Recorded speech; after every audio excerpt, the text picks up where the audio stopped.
കമ്പുറത്തുമന പരമേശ്വരൻ നമ്പൂതിരി എടപ്പാൾ പെരുമ്പറമ്പ് ശ്രീ മഹാദേവ ക്ഷേത്രത്തിലേക്ക് 1 ഏക്കർ ഭൂമി ഇഷ്ടദാനം നൽകി. പെരുമ്പറമ്പ് ശ്രീ മഹാദേവ ക്ഷേത്രത്തിന്റെ ഭാവിയിൽ വികസന പ്രവർത്തനങ്ങൾ ഭൂമിയില്ലാത്തതുമൂലം തടസ്സപ്പെടാൻ പാടില്ലെന്ന നിശ്ചയത്തിലാണ് പരമേശ്വരൻ നമ്പൂതിരി കോടികൾ വില വരുന്ന ഭൂമി ക്ഷേത്രത്തിന് വിട്ടു നൽകിയത്. മുൻകാലങ്ങളിൽ അദ്ദേഹത്തിന്റെ പിതാവും എടപ്പാൾ ഗ്രാമപഞ്ചായത്തിലെ ആദ്യത്തെ പ്രസിഡന്റ് കൂടിയായിരുന്ന നീലകണ്ഠൻ നമ്പൂതിരി തന്റെ കൈവശമുണ്ടായിരുന്ന ഭൂരിഭാഗം ഭൂമിയും നാട്ടിലെ പാവപ്പെട്ട ജനങ്ങൾക്ക് കൊടുത്ത് മാതൃക കാട്ടിയിരുന്നു.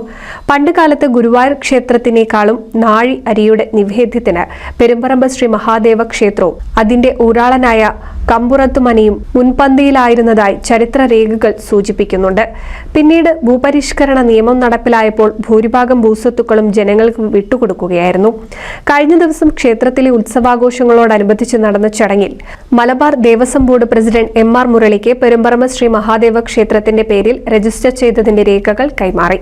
ചടങ്ങിൽ KT Jaleel MLA, Devaswom board commissioner TC Biju, assistant commissioner Pramod Kumar, area committee chairman Baby Shankar, member Udayan Shugapuram, മേൽശാന്തി PM Manoj Embranthiri, NP Rajani, VK Vidyadharan, TP Kumaran, KV Vijayan എന്നിവർ പങ്കെടുത്തു.